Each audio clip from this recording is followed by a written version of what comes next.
جج صاحب صبح جلدی عدالت پہنچ جاتے تھے، 7 بجے کام شروع کر دیتے تھے اور شام تک مصروف رہتے تھے۔ وہ جمعرات 16 مارچ کی صبح بھی 6:45 بجے عدالت پہنچ گئے اور مقدمات کی سماعت شروع کر دی۔ وکیل جرا کر رہے تھے اور وہ وکیلوں کے دلائل سن رہے تھے۔ 7:07 پر جج صاحب کے سینے میں شدید درد اٹھا اور وہ چند سیکنڈ میں پسینے میں بھیگ گئے۔ انہوں نے اپنا دایاں ہاتھ دل پر رکھا اور سر میز پر ٹکا دیا۔ عدالت میں سراسیمگی پھیل گئی۔ وکلاء خاموش ہو گئے۔ عدالتی عملے نے بھاگ کر جج صاحب کو سیدھا کیا۔ وہ پسینے میں شرابور تھے اور اونچی اونچی سانسیں لے رہے تھے۔ عملے نے پانی پلانے کی کوشش کی لیکن وہ پانی پینے کے قابل نہیں تھے۔ عدالت کے ایک کونے سے آواز آئی، جج صاحب کو ہارٹ اٹیک ہو گیا ہے، آپ انہیں جلدی ہسپتال پہنچاؤ۔ یہ آواز فیصلہ کن ثابت ہوئی۔ عملے نے انہیں اٹھایا، گاڑی میں ڈالا اور گاڑی ہسپتال کی طرف دوڑا دی۔ سول ہسپتال قریب تھا۔ جج صاحب کو ہسپتال پہنچا دیا گیا۔ ڈاکٹر جمع ہوئے، ابتدائی طبی امداد دی گئی لیکن جج صاحب کا وقت آ چکا تھا یا پھر دیر ہو چکی تھی۔ ان کا دل بند ہو گیا اور سانسیں رک گئیں۔ ڈاکٹروں نے دل کو جھٹکے دیے، انجیکشن بھی لگایا لیکن وہ زندگی کی سرحد سے بہت دور جا چکے تھے۔ وزیر اعلیٰ نے اپنا خصوصی ہیلی کاپٹر بھجوایا۔ ان کا جثہ خاکی ہیلی کاپٹر میں رکھا گیا اور میت کراچی پہنچا دی گئی۔ یہ جج صاحب جسٹس سعید الزمان ناصر تھے۔ یہ سندھ ہائی کورٹ کے معزز جج تھے۔ یہ 6 مارچ 2017 سے حیدر آباد کے سرکٹ بینچ میں شامل تھے۔ یہ کراچی میں رہتے تھے لیکن مقدمات کی سماعت کے لیے 1 اپریل تک حیدر آباد میں مقیم تھے۔ یہ صبح جلدی کام شروع کر دیتے تھے۔ یہ 16 مارچ کی صبح عدالت گئے، پہلا کیس شروع کیا۔ سماعت کے دوران ہارٹ اٹیک ہوا اور یہ چند منٹوں میں دائی اجل کو لبیک کہہ گئے۔ مقدمے، فائلیں، وکیل اور فیصلے پیچھے رہ گئے اور یہ چند لمحوں میں مائی لارڈ سے مرحوم مائی لارڈ بن گئے۔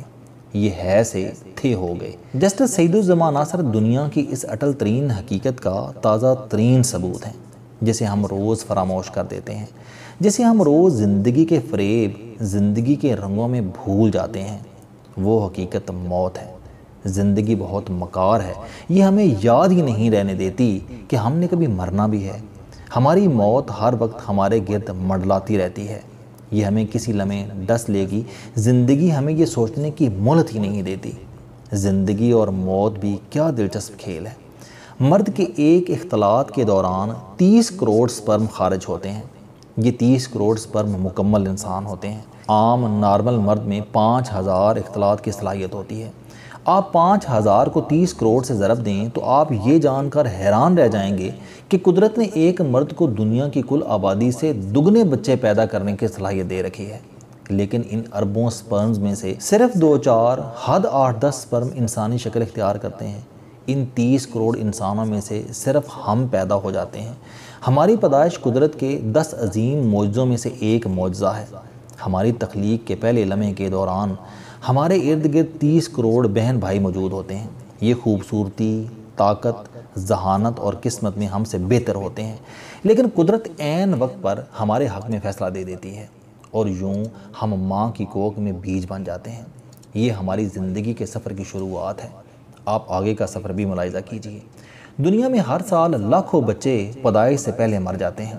یہ مس کیریج ہو جاتے ہیں۔ قدرت ہمیں مس کیریج سے بھی بچا لیتی ہے۔ دنیا کے 80% معذور بچے پیدائش کے دوران معذور ہوتے ہیں۔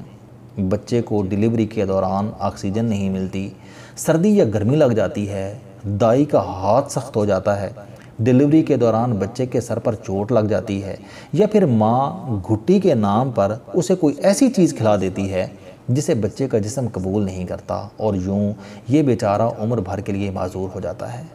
قدرت ہمیں معذوری سے بھی بچا لیتی ہے۔ دنیا کے لاکھوں بچے ابتدائی 5 برسوں میں ہی فوت ہو جاتے ہیں۔ یہ خوفناک امراض کا شکار ہو کر دنیا سے رخصت ہو جاتے ہیں۔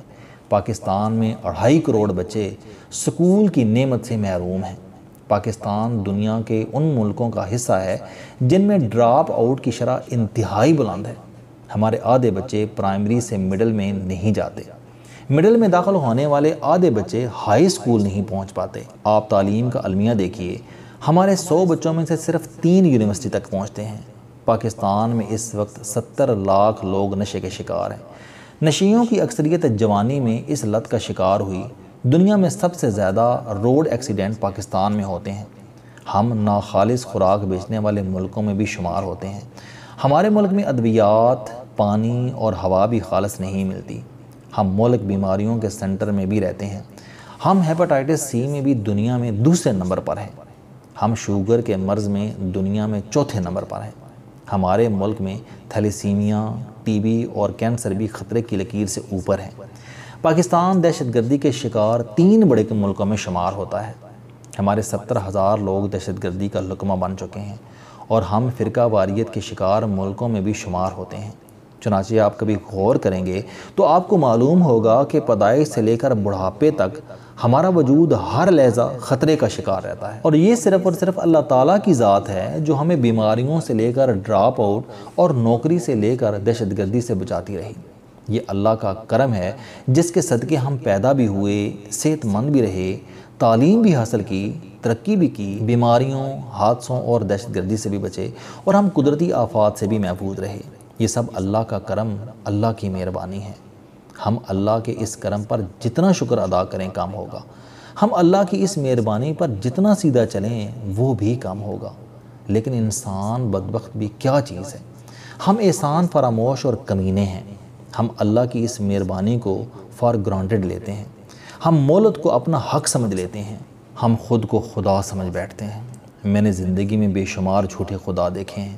میں آج بھی ہزاروں جھوٹے خدا دیکھتا ہوں۔ یہ جھوٹے خدا دکاندار سے لے کر جج اور ایس ایچ او سے لے کر وزیر اعظم تک ملک کی ہر کرسی، ہر گدی پر بیٹھے ہیں۔ آپ کسی دن ان خداؤں کی نخوت، ان کا غرور، ان کا تکبر اور ان کے پتھریلے لہجے دیکھیں تو پھر ان کی اوقات پر نظر ڈالیں۔ آپ کو ان پر ترس آئے گا۔ یہ خدا یہ بھول جاتے ہیں کہ موت روزانہ 65 بار ان کے قریب سے گزرتی ہے۔ ڈرائیونگ کے دوران اگر ڈرائیور کو نیند یا چھینک آ جائے، یہ خدا کہاں ہوں گے؟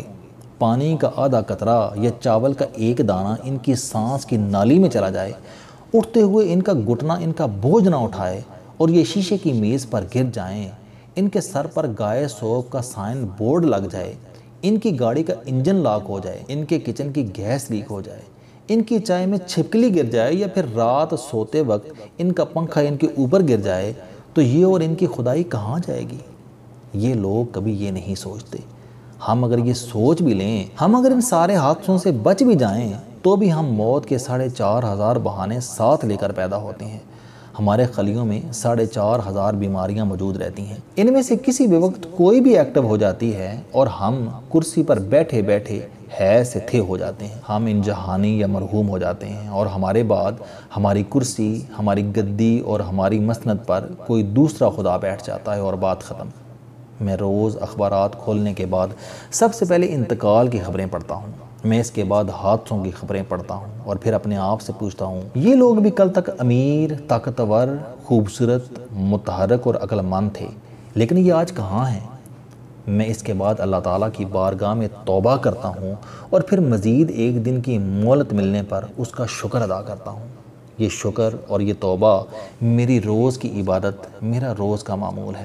کاش ہم یہ جان لیں کہ وہ اللہ جو کرسی پر جسٹس سعید الزمان ناصر کی جان قبض کر سکتا ہے، وہ ہمیں بھاگنے کا موقع کہاں تک دے گا، وہ ہمیں مزید کتنا وقت دے گا، تو شاید ہماری یہ عارضی زندگی بہتر ہو جائے، ہم شاید تکبر اور لالچ سے بچ جائیں۔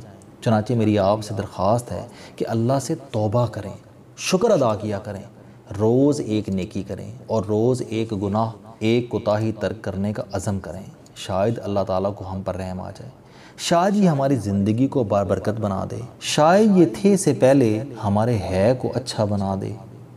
السلام علیکم دوستو، علم دوستی چینل بنانے کا مقصد موٹیویشنل اور زندگی بدل دینے والی کہانیاں آپ تک پہنچانا ہے۔ مجھے خوشی ہے کہ آپ احباب کو یہ ویڈیوز بہت پسند آ رہی ہیں۔ کوئی بھی شخص جو مایوسیوں میں گھرا ہو یا کوئی بھی شخص جو اپنی زندگی مثبت انداز سے گزارنا چاہتا ہے، اس کے لیے یہ چینل لائف چینجنگ ثابت ہوگا۔ میرا دعویٰ ہے کہ کوئی بھی شخص اگر اس چینل کی ویڈیوز دیکھ اور سن لے گا تو اس کی زندگی بدل جائے گی۔ اگر آپ کو یہ چینل پسند آئے تو اسے سبسکرائب کرنا نہ بھولیں تاکہ ہر نئی آنے والی ویڈیو آپ تک پہنچ سکے۔ اس ویڈیو کو دوسروں تک ضرور پہنچائیں کیونکہ یہ صدقہ جاریہ ہے۔